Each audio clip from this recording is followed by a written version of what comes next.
Tere jõudu! Mina olen Luka Remodiik, filmi Siduri sass stsenarist ja režissöör. Sel aastal otsustasin vastu võtta väljakutse. Nii sündiski idee teha oma esimene lühifilm.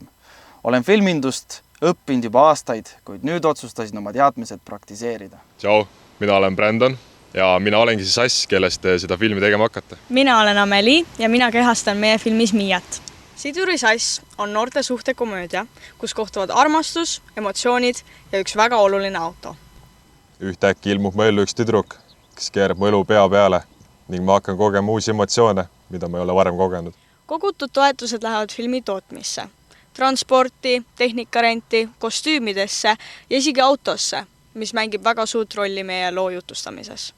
Filmi tootmisse olen kaasanud professionaalse tiimi. Lisaks on tiimis liikmeid, kelle jaoks on filmi tegemine täiesti uus kogemus. Niiviisi soovin anda inimestele võimaluse õppida täpselt nagu mina aastaid tagasi. Aitäh toetuse eest, näeme ekraanil!